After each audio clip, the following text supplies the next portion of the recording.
Wonderful humans of Earth. I am Brainwave, and I am making a tutorial right now on how I turned my electric fan over there that I purchased from Dollar General in 2020. How I took that and turned it into a bass, a distorted bass. And hopefully this will be a quick tutorial, but if it drags on and it is a little bit long, I'm sorry for that. There's just a little bit to go over with this processing chain. So we will try to get right into it right now. All right, so here we have the recording itself of the fan. I included the brand name too, Comfort Zone Electrical Fan Foley. Without the processing happening in this chain here, just in the mixer channel, let me make sure it's, yeah, you can see it, okay. Yeah, here we have, like, it's just a parametric EQ2, Fruity Balance knob, Saphira, Abbey Rose vinyl, which I have turned off right now in the chain because of the crackle. I don't want you to just hear endless crackle in the background while I'm talking right now. Decapitator by Sound Toys, Crisp, which is a free, awesome, crazy, like, crackly plugin, and Fruity Formula controller, and I will show you how this all ties into having Fruity Formula controller involved in any of this by the end. So without the effects on, like, this is just the fan itself.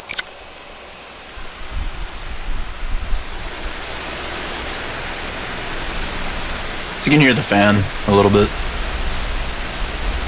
It's closer to the fan there. Originally, what I wanted to do was just isolate fundamental frequencies, because every time I try to do, like, meditation, like close my eyes and meditate on my bed, I meditate to the sound of my fan turned on in the background, and I always hear these eerie, like, sinister, like, dark frequencies or something coming from the fan. I know it sounds insane, like, it probably does, but, like, I realize I sound insane. I look insane, are you kidding? And it just sounds so wacky. It literally sounds like eerie and sinister, like my fan, every time I meditate. So I wanted to isolate some frequencies that I hear every time I close my eyes and meditate to the background sound of it.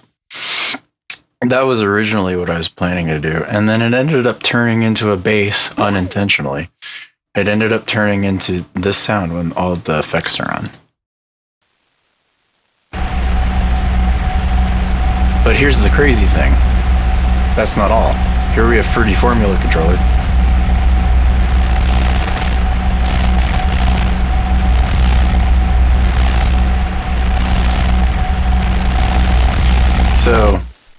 So clearly there's something happening here. There's definitely something happening here.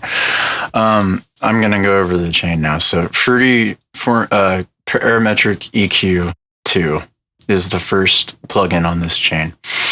What's happening here is you are seeing sub bass at 60 hertz, fundamental-ish, like fundamental-ish frequency. Like, that was roughly the fundamental frequency for sub bass that I was able to, like, pick out. Like, I was pretty sure that that was, like, the sub bass tone for this. So there's a boost happening here at 60 hertz. And since this is I know there's purists out there, they're like, why are you boosting narrow? Why are you not boosting wide? You're supposed to boost wide. It's recommended you boost wide when you mix, when you do a mix down. This is sound design. I'm doing sound design here, and rules are meant to be broken with music. Once you understand the ideas or the fundamentals behind it, do whatever. This is sound design. This is shaping and sculpting a sound. So we have narrow cues here to actually bring out fundamentals intentionally, and we're rolling off a lot of the high end of the fan, as you can see here, with it just being shelved. Like, the highs are just being shelved for, almost 5 kilohertz, or 5,000 hertz. Yeah. So we have a fundamental frequency here for the sub bass being boosted narrow with a narrow cue, bell-shaped cue at 60 hertz. We have some low mid frequency fundamental coming out for some harmonics, like just harmonics there at 184, like 184 hertz roughly. And then 745 hertz is that mid range, which is always so eerie to me. Every time I'm in bed, like I was hearing something, and I'm pretty sure it was this 745 hertz happening in the mid range. So, like, all in all, every time I'm doing it over there, I'm sitting in my bed and meditating. I'm just hearing like the combination of these three eerie tones all mixed together, like the sub bass happening with the low vibrations in the room. 184 hertz in that mid range is right there too. Another fundamental, and then 745 hertz roughly in the mid range, and it's all coming together every time I'm sitting there and I'm hearing all of it at once. And I'm like, this is a like sinister sound. Like, wow. Like, and so anyway, without that EQ, this would be a huge difference without the EQ. Without the EQ, it all sounds like this. With the EQ, it absolutely has fundamentals brought out. The reason we're rolling off the highs is because of what happens next in the chain, and I'll show you.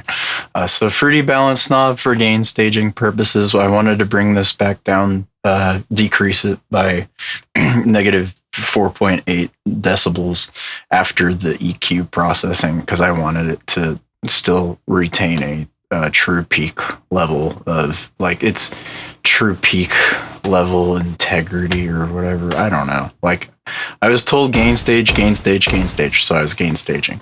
Basically, is like if the true peak was one way before EQ, I was like, okay, I'm gonna take a fruity balance knob, do some makeup gain, decrease this 4.8 decibels. Now it's hopefully closer to the true peak. After that, we have Saphira.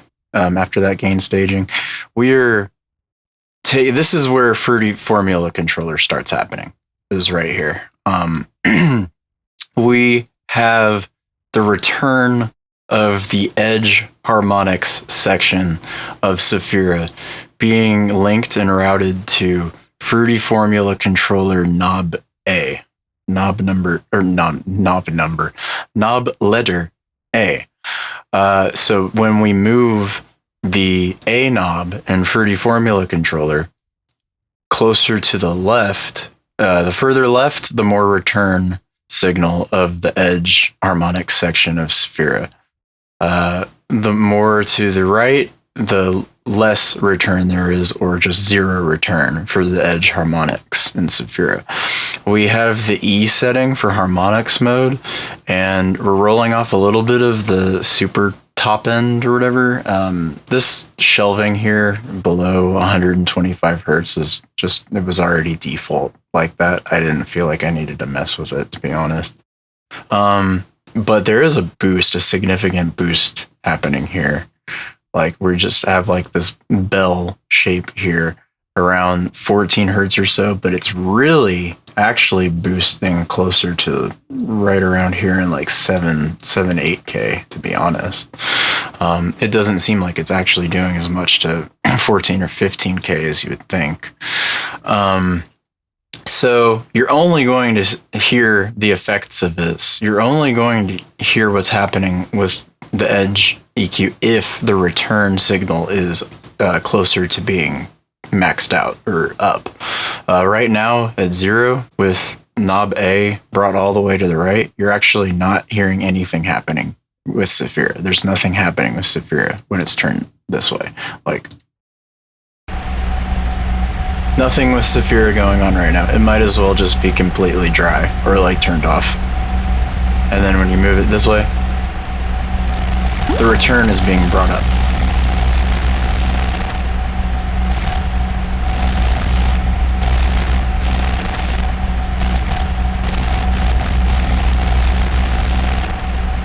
So that's kind of cool, but that's not the only thing being routed to fruity formula controller. Oh, also, we forgot to turn vinyl back on. That's very important for this. It's adding a little bit of the high end back that we rolled off from parametric EQ. I did not turn vinyl back on. Sorry about that.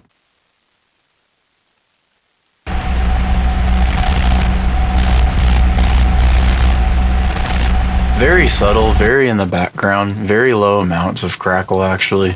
It's about 20 dB of crackle. Okay, so I say low amount of crackle, but 20 dB of crackle. It's still kind of subtle. It's more subtle than it could be, is what I'm trying to say. Haven't messed with the generation buttons here. It's just default. Turntable buttons here, default. Cartridge options, default. Input gain is being boosted about 3.3 decibels. Drive is set to 72.2. And that's just all that's happening with vinyl. So vinyl is adding a little bit of high end back, to be honest. This is where, and now here is where more fruity formula controller, like knob stuff is happening. We have Decapitator by Sound Toys. The drive knob is being routed. Let me show you. Saphira and Decapitator are both working together with formula controller. Like when I move the A knob.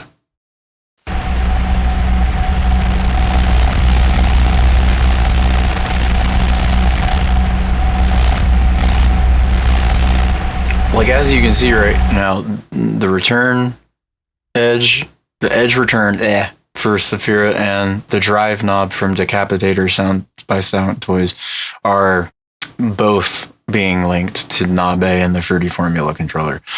I have the punish button turned on to give extra distortion, and I wanted to set the style mode to N because I just like the width it brings out, to be honest. E has nice top end from what I've noticed. A is pretty cool too. I don't know enough about style T and style B, but I know that N for this particular sound was the way to go. It just really brought out some width. And the crackle. Because I don't know if there's a way to set minimum and maximum amounts for parameters before they go routed and linked to Fruity Formula controllers knobs, I found the workaround, and it was if I just needed less intensity happening with the drive amount, which is ironic to say since I have it on punish mode, which brings out even more insanity. I set the dry knob or dry amount to 12%, roughly 12%. I played around with it a little bit more, and I had a little bit more than that before, but I found that a little bit more than 12% was still too much. So I have the dry settings for the dry wet of Decapitator at 12% wet signal right now. It's basically almost completely dry signal. Which is one of those cases where, because I don't know if there's a way to set minimum and maximum amounts of a parameter before they go into Fruity Formula controllers knobs, and it just has to be maxed out or none at all either way. Doing this in parallel and Decapitator was a good workaround. Doing this with dry wet settings and blending signal in or out seemed to be the way to go. And that was not all crisp over here by Air. I think it's just Air Windows. I don't remember. Maybe Air Windows made it. Sorry if I'm wrong about that. I'm sleepy too. All that's happening here with crisp gives a crunch. That's the crazy thing about this plugin. It adds crunch to things, especially in the top end of things, but you can always roll top end off for there to be less crunch in certain frequency ranges. So I found that it was a little bit overwhelming or just a little bit too much to have the noise low pass frequency set any higher than 13 kilohertz. So instead, I found that it was nice to actually roll off things above 13.7 kilohertz. So I just had it set there, and it just wasn't as overwhelming that way. But because there is no dry wet knob in crisp, there's no way to work with crisp in parallel, at least from the plugin. I decided to have just the send knob here for crisp at 21%, just right here. And the reason for that again is because I don't know if there's a way to set minimum and maximum amounts for parameters before they go into Fruity Formula controllers knobs. And it's absolutely too much crisp signal and too overwhelming if it goes to 100% every single time and there's no blending of the signal or no dry wet amount set of the signal. If crisp was not at 21% right now and it was at 100% signal in this chain, it would just be too much. It would be too overwhelming. It would just it wouldn't help the sound at all.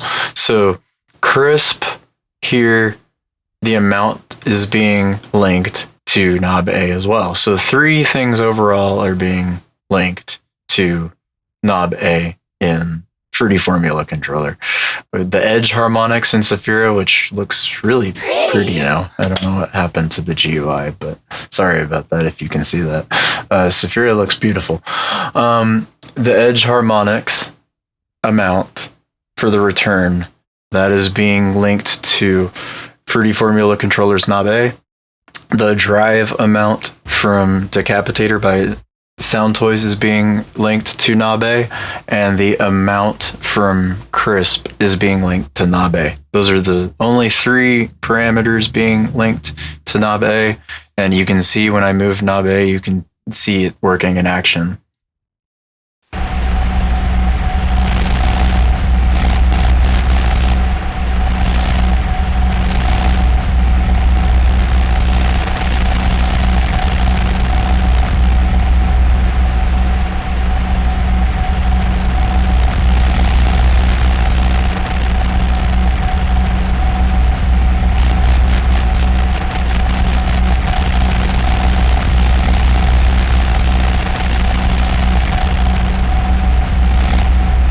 Once again, if these processes for Crisp and Decapitator were not functioning in parallel or with dry wet amounts set to specific ways, it would be too overwhelming. I don't, at least to my current understanding or knowledge, there is just no way to set minimum and maximums for parameters before they are linked to a knob in Fruity Formula controller. And so I was like, I have to do this in parallel. Like, I was like, the way to work around this is going to be to do this in parallel. Otherwise, it's just too intense. Like, watch what happens if it's not in parallel. Like, this is a good example. So this is 12%, right? We're setting it to 100 now, 100% wet. This is going to get so overwhelming. Bear with me. We're going to set Crisp to 100%. And here's what happens. Oh my gosh. Okay, see, and that was terrible, wasn't it? Sorry if you damaged your hearing just then. I know I probably did. I'm going to turn that down in editing this video so that it's not going to kill you later when you watch this video. You saw that red line in the mixer, right? The output settings of Decapitator with drive brought all the way to 10 and with punish mode set on, it's absolutely just bringing it up. It's like destroying the sound and it's destroying your hearing. And so Decapitator, you can tell Decapitator at 100% wet was also bringing up the crackle of Abbey Road's vinyl too. Wow. So yes, 12% or 12.5, that's fine too. It's roughly 0.5 more percent either way. 12%-ish dry wet signal of the mix knob of Decapitator. Again, for Crisp, 21, like roughly 21-ish percent. And those are working together with Saphira, with the return knob or return fader, whatever, routed also to Fruity Formula controller. So just those 3 parameters. It's just those 3 parameters being routed to Fruity Formula controllers knob A.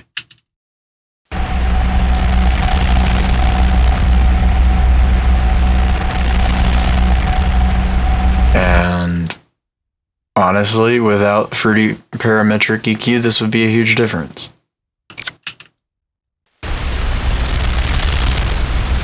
See how flat it is now? That's why I'm doing what I'm doing with fruity parametric EQ2 first in the chain. It's just bringing out 3 necessary fundamentals to make this sound what it is. And you can always like adjust these fundamentals to taste too. They don't have to be set the way they are.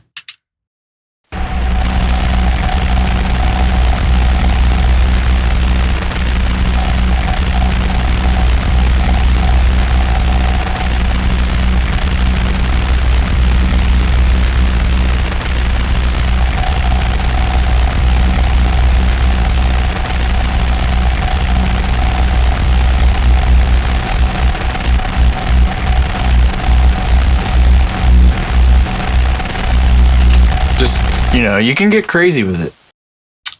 Automation. You could automate these faders any way you'd like and then just get really crazy with the sound design.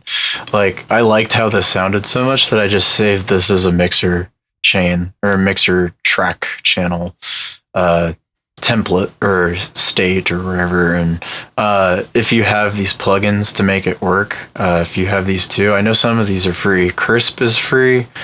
Fruity Parametric EQ just comes with FL Studio if you have FL Studio. Fruity Balance Knob just comes with FL Studio if you have FL Studio. Fruity Formula Controller just comes with FL Studio if you have FL Studio. If you don't have Decapitator by Sound Toys or Abbey Road's Vinyl or Saphira, it might not work for you. You probably do actually want to have those plugins or need to have those plugins to really make this work the same way. But you could probably honestly find free alternatives or alternate ways to do this with your distortion plugins of choice, as long as you understand that a lot of this is happening in parallel or with dry wet settings, and it's just distortion being like amount being routed to Fruity Formula Controller. So like just knob A here. So I'll still include this mixer channel chain or preset in the description of this video, so you can download if you want to play around this for yourself and just see what crazy results you could probably get and whatnot. So yeah, let me know down below if you enjoyed this video, if it was informative, anything like that, if you enjoyed it. One gripe I will say I have, and this pertains to Abbey Road's Vinyl actually, is that I don't know of a workaround right now.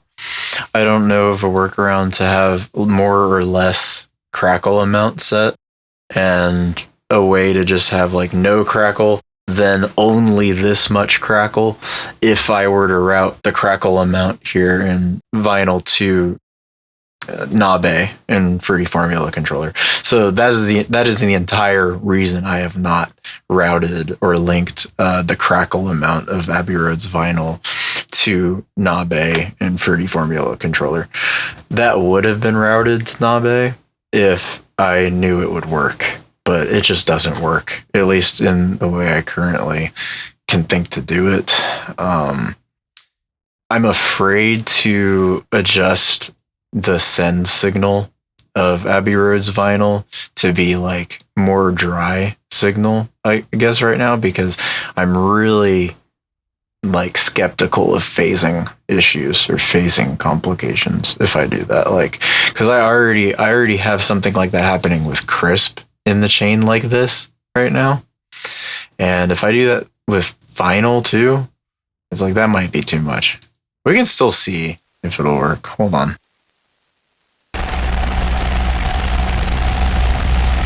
So let's boost crackle.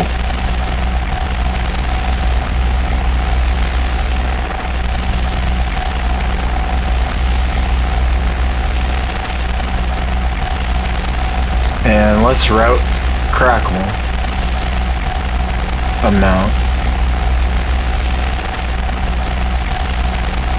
to knob A.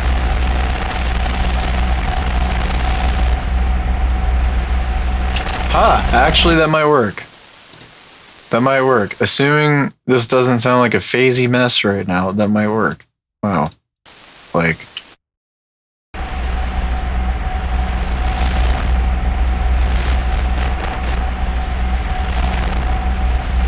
So now in total, if this is how we leave it... Ah! Okay, there we go. If this is how we leave it, then in total, we have Crackle from Abbey Road's Vinyl, Amount from Crisp, Return Amount from Edge, Harmonix, and Saphira, and Drive Amount in Decapitator, all routed to Knob A inverted formula controller. Like, wow.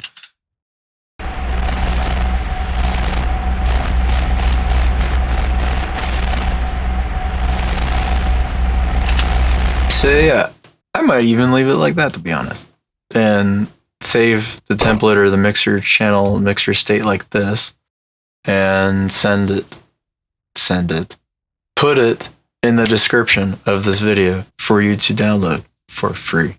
Yes, you can download it for free. But keep in mind, not all of these plugins are free. That's important. And if you have a electric fan sound or Foley recording, that, you know what? I'll even include the fan too. You can even have the electric fan sound. I will drop the electric fan audio file, and I will drop this mixer chain in the description in this video, and you can just download both. I was going to say, if you have this exact comfort zone fan from Dollar General, then you too can create a very strange bass sound, like a weird distorted crackly bass sound for your music purposes with your fan that you have, with your electric fan. But again, it has to have those same tones for this to work. Otherwise, you would have to move the frequencies, the fundamental frequencies, the cues around to find the frequencies that would work for your electric fan. You know, to find the frequencies that work right for the electric fan that you have. But to simplify all of this, no, you can have the electric fan and you can have this chain, this mixer chain. There you go. Yes. So let me know if this was informative. Let me know if this was educational. Let me know if you hated this, detested it with everything in you, loathe seeing these videos, and never want me to make something like this again. Let me know if you are like so inspired by this that now you want to go out and start buying electric fans and doing crazy things with processing them. Or let me know if it was just enough to have my fan recording and this mixer template and mixer channel chain. So there you go. That's the video. It's been a long time since I've done a tutorial like this. Yes. So peace. Pizza with cheese.